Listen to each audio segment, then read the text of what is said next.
ఉందని నేను అగ్రిగోల్డ్ బాధితుల సమస్యపై ఏపీ ప్రభుత్వం కీలక నిర్ణయం తీసుకుంది. 6 నెలల్లో డిపాజిట్దారులకు న్యాయం చేస్తామని హామీనిచ్చింది. ఇందుకోసం త్రిసభ్య కమిటీని ఏర్పాటు చేసింది. 8 రాష్ట్రాల్లో 19 లక్షల మందిని మోసం చేసి 7,000 కోట్ల రూపాయలు వసూలు చేసిన అగ్రిగోల్డ్ స్కామ్ పై తొలి కేసు ఏలూరులో నమోదైంది. నాడు అవ్వా కుటుంబంతో కలిపి 12 మంది అగ్రిగోల్డ్ బోర్డు సభ్యులను పోలీసులు అరెస్టు చేశారు. కానీ చాలా మంది బాధితులకు ఇప్పటికీ న్యాయం జరగలేదంటున్న సిపిఐ రాష్ట్ర కార్యవర్గ సభ్యుడు డేగా ప్రభాకర్ తో మా ప్రతినిధి భార్గవ్ ఫేస్ టు ఫేస్.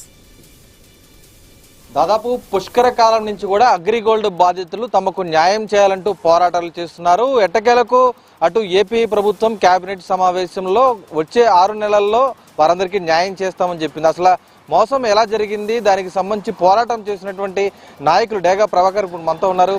సరే ఏలూరులో తొలి కేసు అగ్రిగోల్డ్ సంస్థపై నమోదైంది. అప్పట్లో ఆ తర్వాత ఎన్నో పోరాటాలు చేశారు.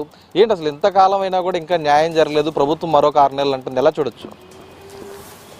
ఏ ప్రభుత్వం ఉన్నా పెద్ద సంఖ్యలో బాధితులు ఉన్నారు కాబట్టి వాళ్ళ ఓట్లు అవసరం కాబట్టి ఈసారికి మేము పరిష్కారం ఖచ్చితంగా చేసేస్తామని చెప్పేసి హామీ ఇస్తున్నారు.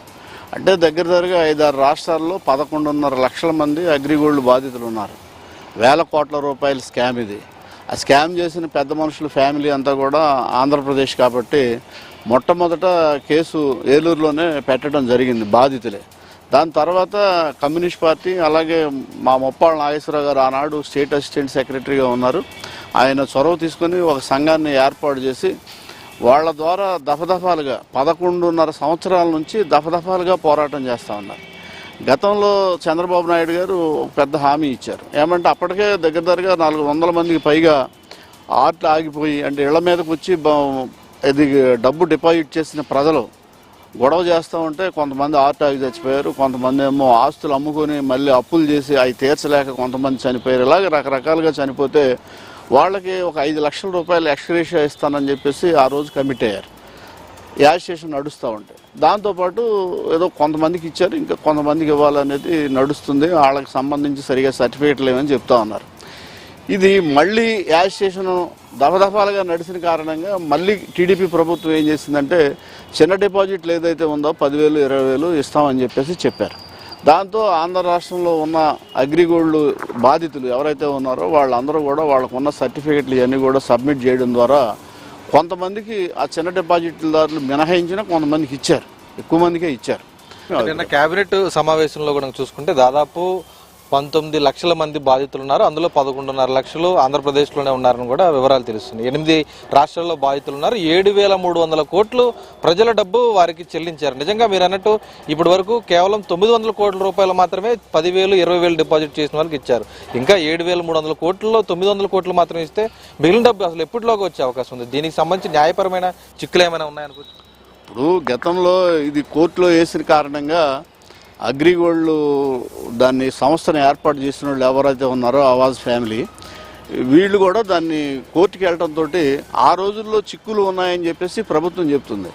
కానీ ఏదో రాజు తలుచుకుంటే దెబ్బలకు కొదవ కాదన్నట్టు ప్రభుత్వం తలుచుకుంటే అవన్నీ కూడా పటాపంచలు అయిపోతాయి. సత్వరం వీళ్ళకి న్యాయం జరగడానికి అవకాశం ఉంది. అంటే ఈ చైర్మన్ అవ్వా వెంకటరామారావుతో పాటు మొత్తం 12 మందిని కూడా అరెస్ట్ చేశారు. అప్పుడు ఏలూరు సబ్ జైల్లోనే ఉంచడం జరిగింది. న్యాయపరంగా వాళ్ళ మీద శిక్ష పడింది తప్ప బాధితులకి మీరు చెప్పినట్లు పరిహారం పూర్తిగా అందలేదు.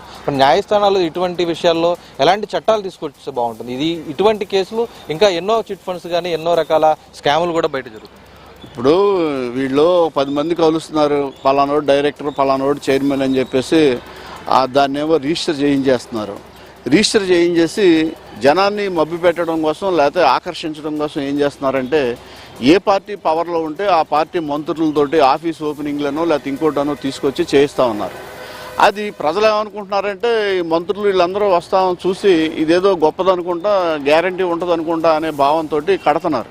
అందుకు మేము అసలు చెప్పేది ఏమంటే ఇట్లాంటి కంపెనీలని రిజిస్ట్రేషనే చేయకోకుండా ఉంటే ప్రజలు ఇది ప్రభుత్వం ప్రజలకి సమస్య రాకోకుండా ఉంటుంది. అట్లాంటి ఆలోచన కూడా చేయమని కోరుతున్నాం. ఎందుకంటే దానికి సహకార చట్టాలు ఇతరత్ర చాలా ఉన్నాయి.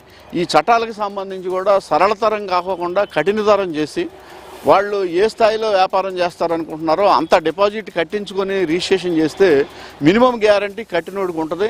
ఎందుకంటే వాళ్ళేమో ఇంట్రెస్ట్ ఆకర్షణీయంగా చెప్తారు.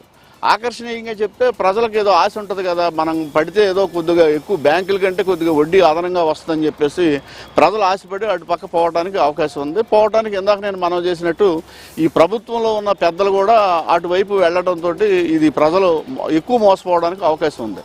అందుకోసం ఆ పరిస్థితి చేయాలని చెప్పేసి కోరుతా ఉన్నాం.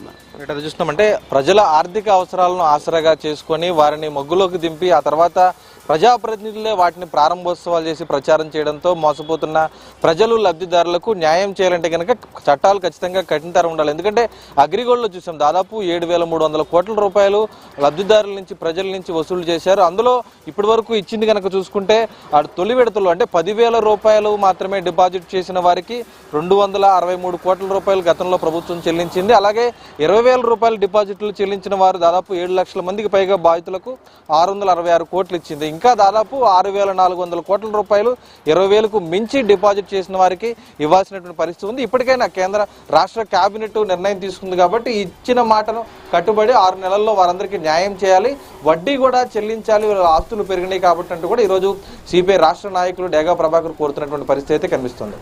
కెమెరా పర్సన్ చంటితో భార్గవ్, ఐ న్యూస్, ఏలూరు నుంచి. వైసీపీ నాయకులు అవినీతికి పాల్పడుతున్నారని టీడీపీ లీగల్ సెల్ అధ్యక్షుడు